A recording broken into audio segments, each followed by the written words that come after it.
Halo pemirsa, apa kabar hari ini? Semoga selalu sehat di masa pandemi ini dan selalu bersemangat untuk menjalani aktivitas.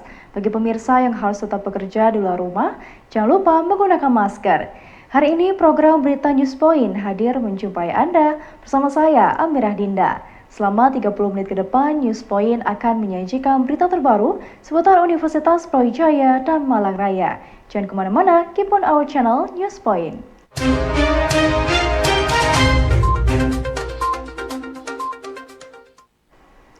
Pemirsa, dalam rangka menghormati Purna Bakti, Guru Besar Fakultas Hukum Universitas Brawijaya, Profesor Dr. Sudarsono, FHUB, menggelar peluncuran buku Dinamika Hukum, yakni sebuah buku bunga rampai karya Sivitas Akademika FHUB.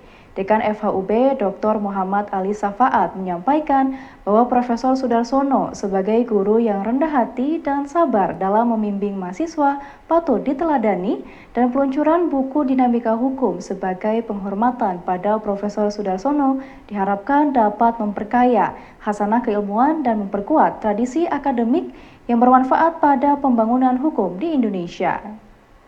Pada saat jabatan akademik tertinggi sudah diperoleh, ilmunya sudah sundul langit, tetapi egonya tetap sebagai manusia biasa.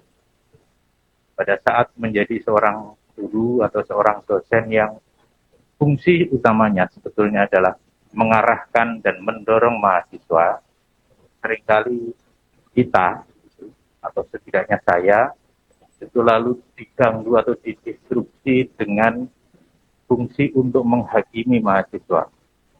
Sehingga saya beberapa kali mungkin membimbing dengan Profdar, baik untuk disertasi maupun tesis gitu. Kadang-kadang yang tidak sabar itu justru saya. Jadi Profdar dengan sabar lalu membimbing mahasiswa, mendorong mahasiswa. Kadang-kadang saya itu sudah, waduh kok nggak berkembang gitu. Itu yang mungkin menjadi sesuatu yang sangat berharga sebagai seorang guru yang seperti saya katakan tadi tidak akan pernah berakhir. Walaupun status sebagai pegawai negeri sipil itu sudah berakhir. Mudah-mudahan itu semua dapat kita teladani. Dan kita juga dapat meneladani penerbitan buku ini yang saya yakin akan memperkaya khasanah keilmuan, mengembangkan keilmuan di Fakultas Hukum Universitas Brawijaya, memperkuat tradisi akademik kita. Dan namanya tradisi akademik ya sebetulnya mengembangkan pemikiran, menuang pemikiran dalam bentuk karya nyata yang itu akan bermanfaat tidak hanya dalam proses pendidikan tinggi hukum, tetapi juga dalam proses pengembangan dan pembangunan hukum di Indonesia yang berkeadilan. Universitas Brawijaya merupakan lembaga yang tidak sama dengan lembaga birokrasi lainnya, sehingga pola untuk melakukan evaluasi terhadap suatu kinerja tidak hanya mengacu pada Permenpan saja, namun juga mengadaptasi pada perkembangan aspek-aspek lainnya.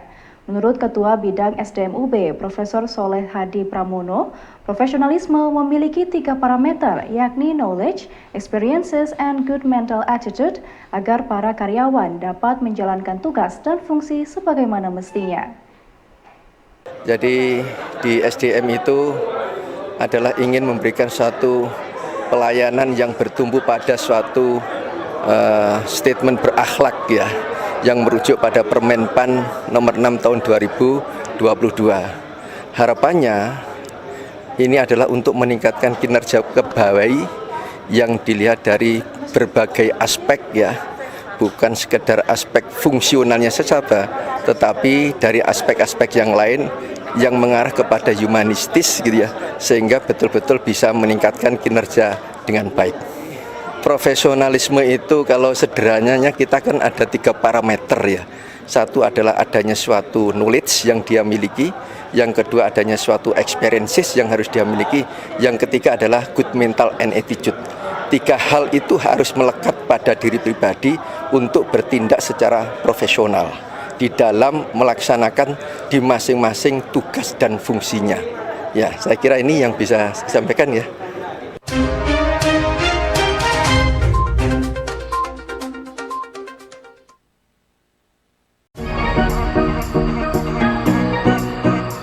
Ya pemirsa, kembali lagi bersama kami dalam program Let's Talk, masih bersama dengan Prof. Emil. Sebetulnya memang bidang saya itu manajemen reproduksi.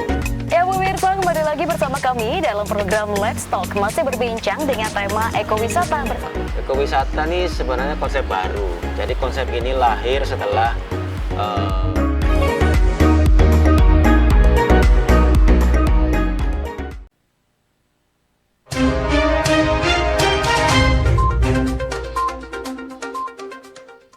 Pemirsa, penyelenggaraan KIPP menjadi salah satu upaya pemerintah untuk membiasakan budaya praktik terbaik bagi penyelenggara pelayanan publik. Ajang ini juga menggaungkan gerakan One Agency, One Innovation yang mewajibkan tiap instansi pemerintah untuk melahirkan satu inovasi setiap tahunnya. Dengan begitu, pemerintah terus berbenah untuk melakukan praktik terbaik dalam memberikan pelayanan prima kepada masyarakat. Ya, betul. Jadi tim reformasi birokrasi Universitas Brawijaya akan mendorong ini. Siapapun yang juara, ini bukan hanya untuk di konteks UB, agar ini punya ada efek, leveraging effect yang lebih luas, maka akan dibawa ke level kompetisi yang lebih tinggi di tingkat Kementerian Pendidikan dan Kebudayaan dan di tingkat nasional di Kementerian Pan-RB. Seperti halnya inovasi Pusat Studi Layanan Disabilitas atau inovasi Kami Setara pernah lolos top 99 kompetisi inovasi pelayanan publik tahun 2021. Jadi ini pun juga nanti targetnya seperti itu. Jadi UB bukan hanya inovasi itu bukan untuk dirinya sendiri, tetapi juga bisa memberikan manfaat untuk di tempat lain begitu. Bisa direplikasi di tempat lain begitu. Sebagai upaya persatuan serta kesatuan dalam kebinekaan, UPT Pengembangan Kepribadian Mahasiswa UB meluncurkan Kedai Bineka. Kedai Bineka dihadirkan sebagai respon menanggapi berbagai isu kebangsaan yang timbul di tengah masyarakat saat ini. Ruang interaksi ini diharapkan dapat menjadi wadah agar mahasiswa dapat berbincang dan bertukar pikiran terkait toleransi tidak hanya terkait agama, namun juga ragam suku, etnis, adat, tradisi, dan bahasa di satu daerah. Kami belum bisa menjawab karena belum ada hasil riset secara mendalam, tetapi itu juga karena faktor mereka dari dulu SMA dari mana, dan itu cukup mempengaruhi cara pandang mereka, cara pikir mereka. Lalu kemudian ketika masuk di kampus tidak ada arena itu untuk mendorong mereka terlibat dalam hal yang sifatnya interaktif tadi, ya maka akhirnya terjadi kebuntuan. Dan itu menurut saya yang masih akhirnya menampak di kita ya, bahwa mereka masih cenderung tertutup, isu-isu toleran sangat sensitif dan seterusnya. Mereka nggak berani memang mengeksplor. Kayak tadi diskusi itu masih cenderung malu-malu, bukan malu-malu ya, menahan diri sebetulnya. Bahkan mungkin sama dosennya juga. Yang perlu diurai adalah menurut saya dari aspek kurikuler, dari pembelajaran, itu akan lebih banyak kita benturkan dengan proyek-proyek di lapangan. Makanya kami menginisiasi ada PBL, Problem Based Learning, agar mereka bersentuhan dengan masyarakat secara langsung, dan hasilnya juga ada mereka berupa infografis, artikel dan video begitu. Lalu kemudian di ekstrakurikulernya kita tandem menggunakan Kedai Bineka ini salah satunya. Di samping ada program lain misalnya Moral Camp dan seterusnya yang sudah sangat terbranding itu. Pertandingan basket menjadi salah satu laga favorit dalam kelas meeting SMA PSS. Pertandingan ini terbagi dalam babak penyisihan yang dilakukan dalam beberapa hari selama kelas meeting. Staf sosial media OSIS Erlangga diikuti oleh berbagai tim dari kelas 10 hingga 12 dengan babak penyisihan dan final. Pertandingan ini termasuk olahraga favorit yang banyak diminati oleh siswa selain pertandingan futsal yang juga diadakan sebelum laga basket. Buat kelas meeting kita hari ini itu ada beberapa rangkaian lomba. Yang pertama itu kita ada futsal. Tadi pas hujan-hujan tuh anak-anak pada futsal. Buat tim yang ada di sini itu dibagi menjadi kayak perangkatan 2 tim. Kelas misalnya ambil contoh kelas 10. 10-1, 10-2, 10-3 mereka menjadi satu tim melawan 10-4, 10-5 dan 10-6. Lalu berikutnya kita ada basket. Yaitu kita basket ini dari sebelum Jumatan sampai setelah Jumatan. Dan sebentar lagi match-matchnya akan menggapai match-match terakhir.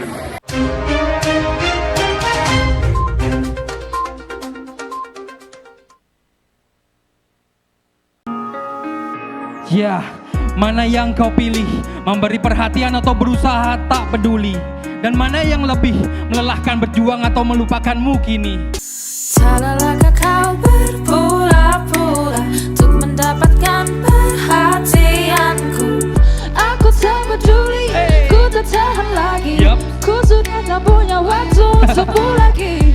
Is anybody real here? Is anybody real here? Aku tak peduli.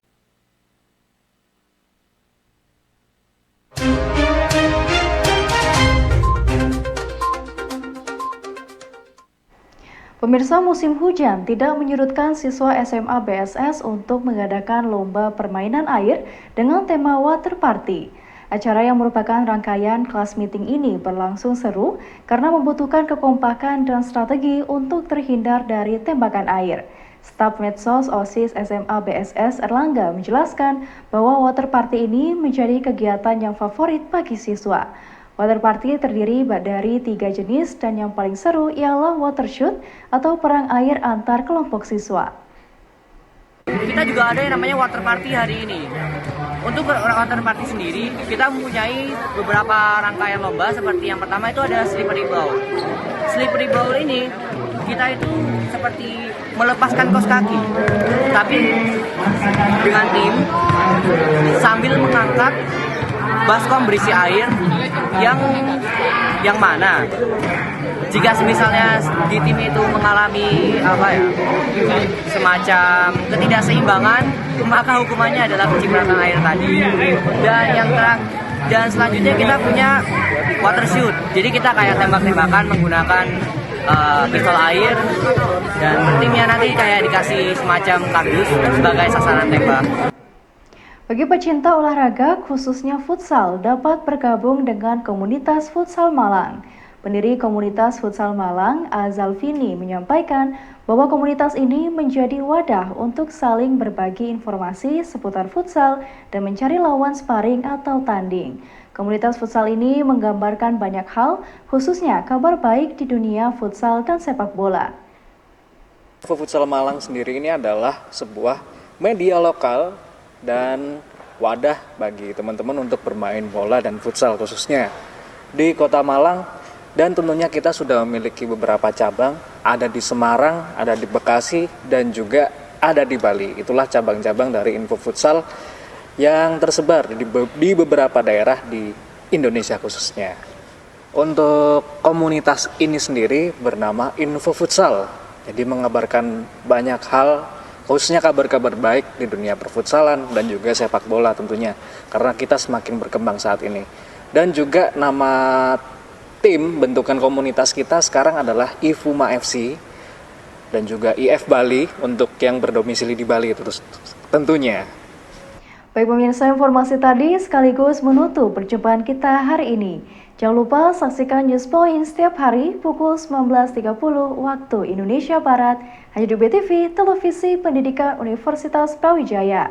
Saya Amirah Dinda dan seluruh kru yang bertugas pamit undur diri. Tetap patuhi protokol kesehatan, wajib menggunakan masker. Terima kasih dan selamat beraktivitas.